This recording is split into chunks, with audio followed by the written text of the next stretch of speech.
in this class we are going to start with a new chapter, that is a three-dimensional geometry. So which is like a little continuation of a vector algebra. So as we discussed in a previous chapter, that is a vector algebra, and this is what we have studied some basic concepts of a vectors in that. Okay, we will now use a vector algebra to three-dimensional geometry. The purpose of this three-dimensional geometry is that it makes us study a simple and so elegant, this three-dimensional geometry. And in this chapter we are going to study about directional cosines and the direction ratios of a line joining two points, and also we are going to discuss about equation of a lines and a planes in a space under a different conditions. Okay, then angle between two lines, two planes, line and a plane, and also a shortest distance between two skew lines and a distance of a point from a plane. So these concepts we are going to discuss in this chapter, that is three-dimensional geometry. The first thing is a directional cosines and a direction ratios. So here directional cosines, I'll just take one figure and then explain you.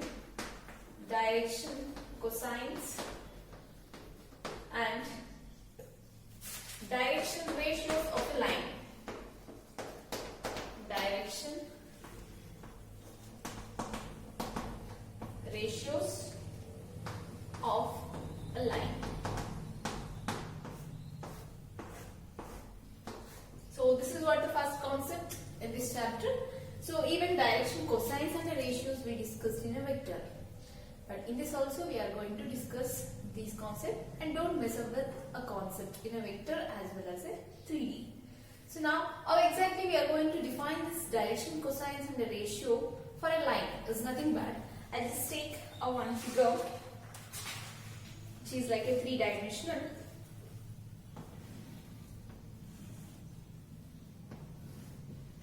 So this makes as the x-axis, and this is y-axis, this is z-axis.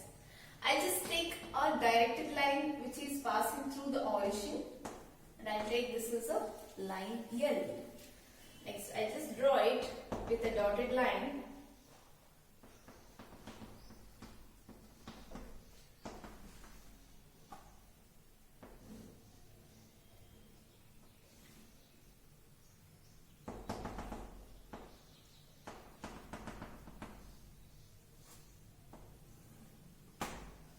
Now I'll just take this is a point P, and this is the R, and this is what is small z, and this is the angle, this is gamma, and this is beta, and this is what alpha. You can take this is the x and this is the y and this is the z. These are the points on the line x-axis, y-axis and z-axis. Now how exactly we are going to define the direction cosine and the ratio is nothing but. So here is, there is a line here. This is the directed line which is passing through this origin, and it make it as angles. This directed line L, it makes an angle alpha, okay, this alpha towards x-axis. Next for a y-axis, this is the angle beta, and this is the angle gamma along z-axis.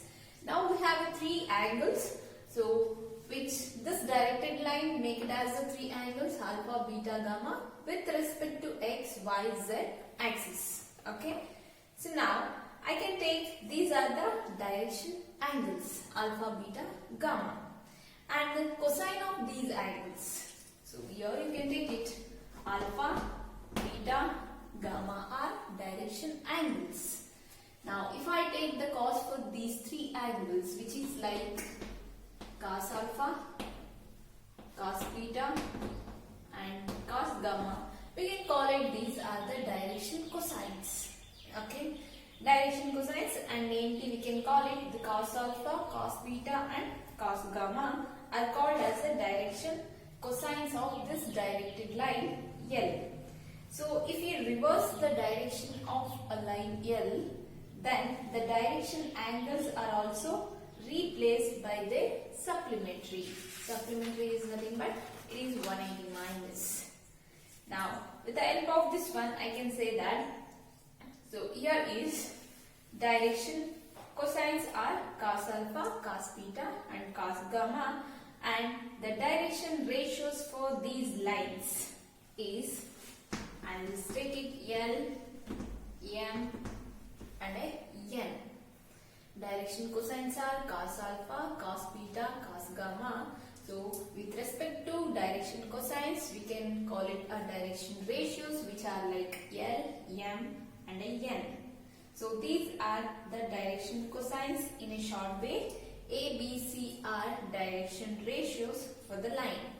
So hence we can write A is equal to lambda L, B is equal to lambda M and C is equal to lambda N, where a lambda is some constant and it will be in a real number. Okay, don't mess up with the concept. There is a direction cosine and a direction ratios. So with the help of this 3-dimensional and with respect to the directed line, so this directed line make it as a 3 angles. One is a alpha, beta and a gamma with respect to 3 axes x, y and a z. So these angles alpha, beta, gamma are directed angles. So for those angles, if I take a cosine, then that is a cos alpha, cos beta, cos gamma. I call it as direction cosines. Then what about this direction ratios is nothing but, we can say it, direction ratios is any 3 numbers which are proportional to direction cosines of a line are called as a direction ratios of a line. Okay, so we just remember this definition. Any 3 numbers which are proportional to the direction cosines of a line, then we call it the direction ratios of a line. So in a short way, this cos alpha we can write it as a L, cos beta as a M and cos gamma as a N. These L, M, N are direction cosines, and in a short way we can say that A, B, C are direction ratios. How can you say about the direction ratios is nothing but any 3 numbers which are proportional to the direction cosines of a line, and these 3 numbers will call it as direction ratios. And this constant, it will be in a real number. Now with help of this one, we can write it, that is A, B, C are direction ratios. Then we can write this as A divided by L, we can write it as lambda. Next, B divided by M, which is equal to lambda. Next, C divided by N, which is equal to lambda. Now with the help of these conditions, we can write a relation that is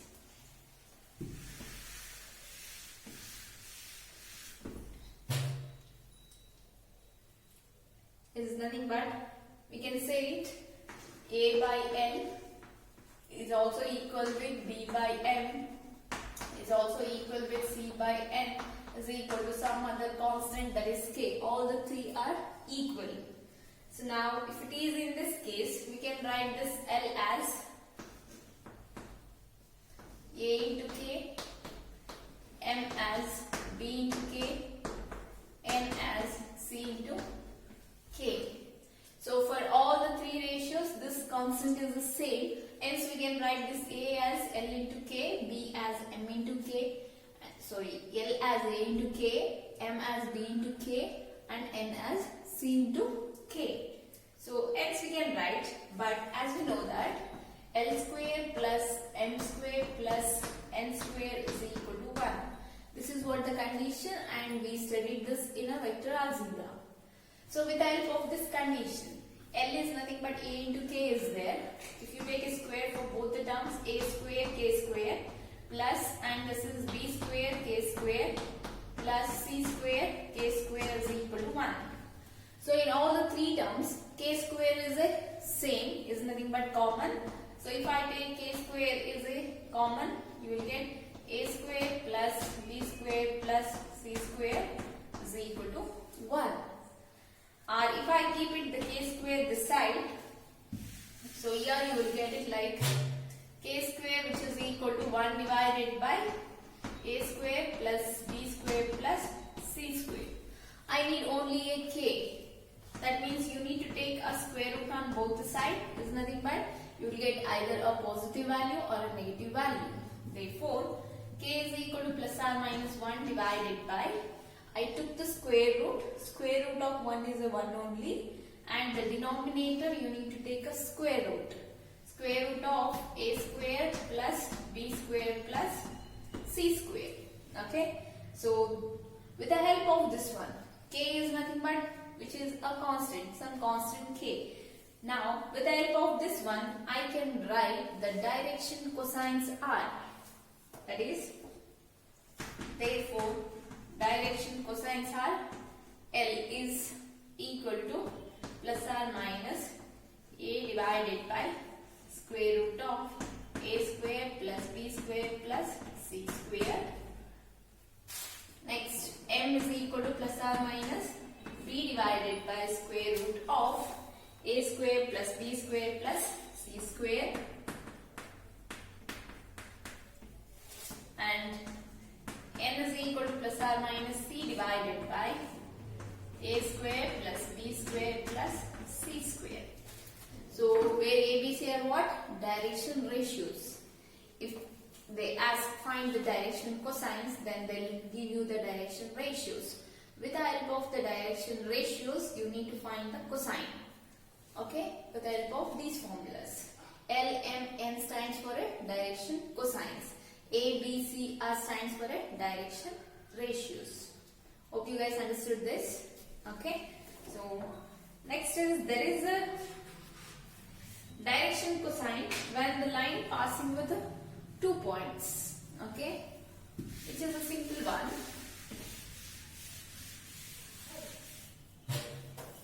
That is direction cosines.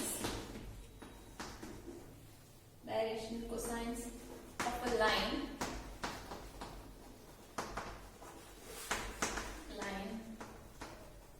passing through 2 points.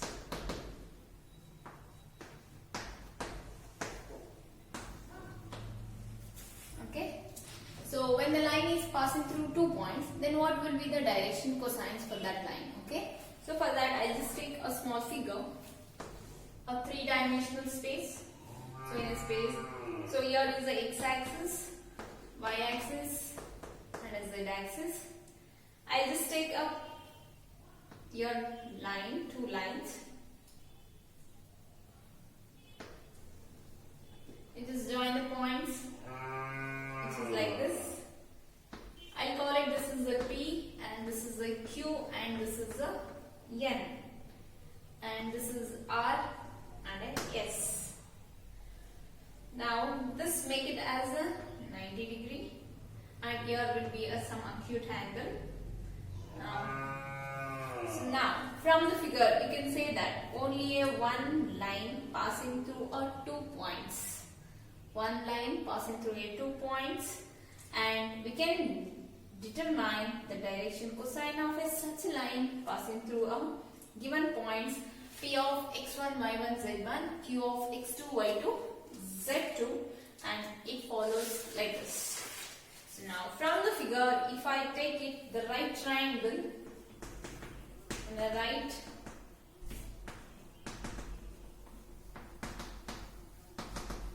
angle triangle, this is a right angle triangle, and you can take it that is a PNQ.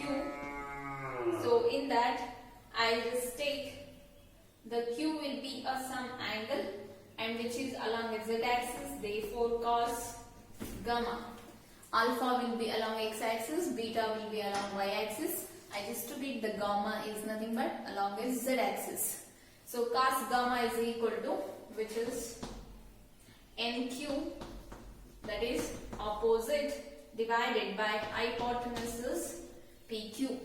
in that right triangle, the cos ratio is opposite divided by hypotenuse. Opposite is a QN and hypotenuse is a PQ. So how can you write a N and a Q? So N and a Q along a Z axis, here you can take it. Here will be a Z1 you can take, here will be a Z2. So now the distance of a QN, now you will find the greater value minus lesser value.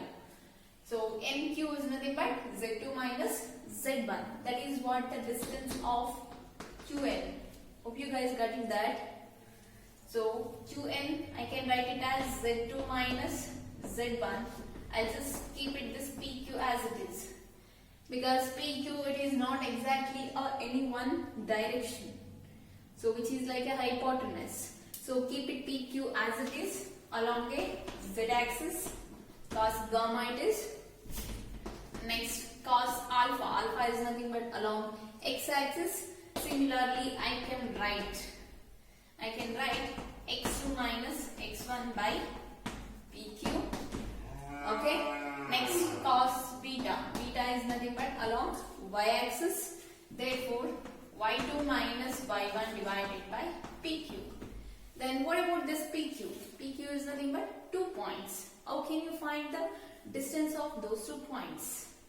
So it is nothing but it is the square root of x2 minus x1 whole square plus y2 minus y1 whole square plus z2 minus z1 whole square that we studied in vector algebra. Okay, so we can write that as, therefore, hence direction cosines of a line. Can you hear this? Yeah, direction cosines of a line passing through 2 points. You can write that as